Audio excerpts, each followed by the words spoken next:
Assalamualaikum warahmatullahi wabarakatuh. Alhamdulillahirrabbilalamin. Wassalatu wassalamu ala asrafil anbiya'i wal mursalin Sayyidina Muhammadin wa ala alihi wa sahbihi ajmain amma ba'du. Asyhadu an la ilaha illallah wa asyhadu anna Muhammadar Rasulullah. Puji dan syukur marilah kita panjatkan kehadirat Allah Subhanahu wa taala, karena atas berkat rahmat serta hidayahnya saya dapat mengerjakan tugas video kali ini dengan baik. Sebelumnya, perkenalkan saya Anisyawati, mahasiswa Fakultas Pendidikan Islam dan Keguruan Universitas Garut, Prodi Pendidikan Fisika dengan NPM 24067125004. Pada kesempatan kali ini, saya akan membahas mengenai materi yang ke-13, yaitu etika lingkungan, menjaga harmoni antara manusia dan alam. Nah, apa itu etika lingkungan? Etika lingkungan merupakan disiplin etika yang mempelajari hubungan moral antara manusia dengan lingkungan dan komponen non-manusia di dalamnya, bisa hewan, tumbuhan, dan ekosistem. Nah, inti masalah dari etika ini yaitu mengapa kita harus peduli pada alam? Apakah alam memiliki nilai karena berguna bagi manusia, atau karena alam ini memiliki nilai pada dirinya sendiri? Nah, ada 3 paradigma etika lingkungan. Ada 3 cara pandang utama yang menentukan perilaku kita terhadap alam. Pertama, antroposentrisme, di mana alam dianggap sebagai instrumen untuk memenuhi kebutuhan manusia. Manusia adalah pusat.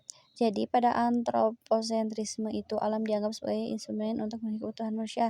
Misalnya, tumbuhan sebagai penghasil makanan, obat-obatan, terus hewan juga sebagai sama kayak makanan, pakaian gitu kan. Terus kayak sungai buat sumber air kayak gitu di antroposentrisme mah. Jadi alam teh untuk membantu kehidupan manusia gitu. Yang kedua ada biosentrisme. Setiap kehidupan atau termasuk hewan dan tumbuhan memiliki nilai intrinsik dan berhak untuk hidup. Nah, di biosentrisme ini semuanya berhak hidup. Jadi pusatnya tuh pokoknya semua makhluk hidup. Kalau antroposentrisme makan pusatnya teh manusia.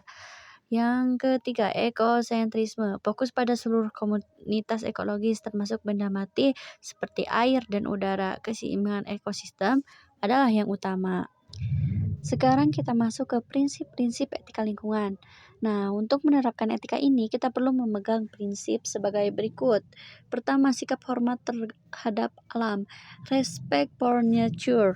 Menyadari bahwa alam adalah sistem penyokong kehidupan, seperti tidak membakar hutan, tidak menebang pohon sembarangan, melakukan reboisasi pada hutan yang gundul. Yang kedua, tanggung jawab atau moral responsibility. Manusia memiliki kemampuan akal sehingga bertanggung jawab menjaga alam, tidak membuang sampah ke sungai. Ya, terus tidak membuang sampah sembarangan. 3, solidaritas kosmik. Merasa satu dengan alam sehingga muncul rasa peduli untuk melindunginya. Yang terakhir ada prinsip hidup sederhana, tidak mengeksploitasi sumber daya secara berlebihan, atau anti konsumerisme.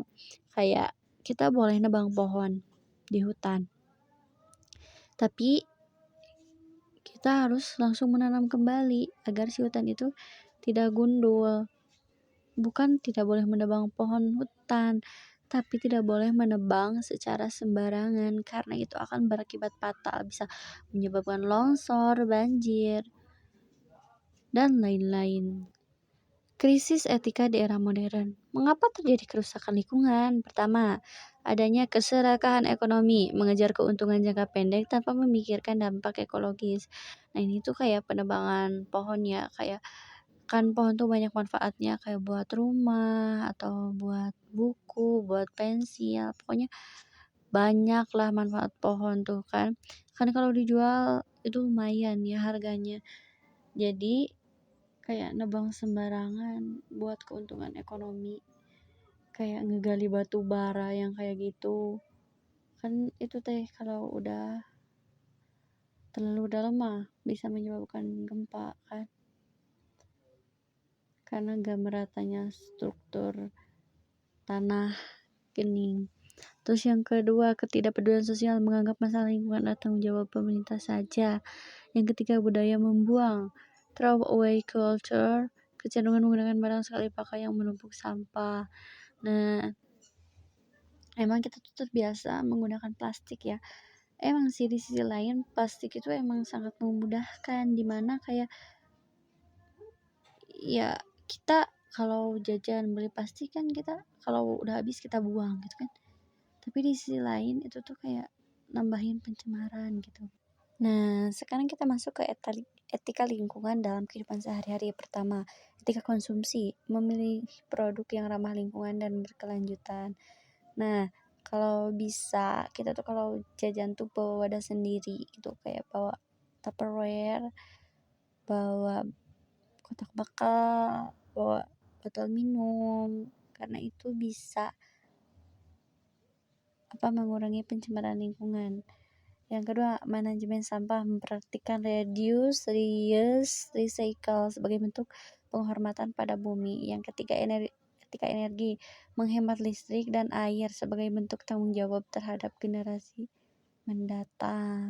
Nah, selanjutnya ada etika lingkungan di dunia kerja dan industri. Nah, bagaimana profesional harus bersikap?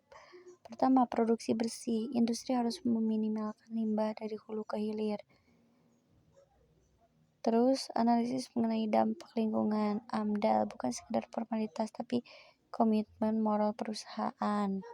Green Corporate Social Responsibility atau CSR.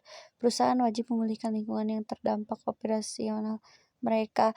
Karena kayak di kota-kota besar kayak itu kan, sungai itu udah tercemar kayak limbah pabrik. Tapi jarang kayak udah dibiarin limbahnya tuh dibuang ke sungai, tapi sungainya tuh kayak dibersihin. Akhirnya dampaknya tuh sama orang-orang yang emang jadiin si sungai itu teh sumber air, jadi maraknya kayak penyakit karena disebabkan orang itu gitu. Nah, keadilan lingkungan atau environmental justice. Pertama, keadilan antar generasi. Kita tidak boleh menghabiskan sumber daya sehingga anak cucu tidak kebagian apa-apa. Yang kedua, keadilan sosial. Masyarakat miskin seringkali menjadi korban pertama dari kerusakan lingkungan, misal banjir atau pencemaran air, sementara mereka bukan penyebab utamanya. Nah, kayak yang tadi saya jelasin bahwa kayak limbah dari pabrik tuh kan suka langsung ke sungain. Nah, orang-orang miskin yang emang sumber kehidupannya tuh airnya tuh dari sungai gitu, itu tuh akan terkena dampak, mereka akan terkena penyakit, mereka akan kesusahan untuk mencari air, dimana sebenarnya mereka tuh gak ada sangkut pautnya gitu dengan si limbah itu, karena mereka juga gak dapat keuntungan atau kompensasi dari pembuangan limbah itu, tapi mereka kena dampaknya gitu, mereka kena dampak paling besarnya gitu dari itu. Nah, kesimpulannya, bumi menyediakan cukup untuk memenuhi kebutuhan setiap orang, tetapi tidak cukup untuk keserakahan setiap orang.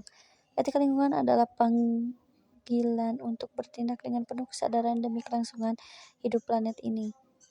Bumi bumi yang kaya akan sumber daya alam, apalagi di Indonesia, itu mampu menghidupi seluruh makhluk yang ada di bumi. Ya, bukan cuma Indonesia, tapi sumber daya di bumi gak bisa untuk memenuhi keserakahan orang, karena kalau udah serakah mau dikasih seberapa besar pun mereka akan tetap mau lebih gitu kan. Jadi sekian yang mungkin dapat saya sampaikan, kurang lebihnya mohon dimaafkan. Billahi taufiq wal hidayah. Wassalamualaikum warahmatullahi wabarakatuh.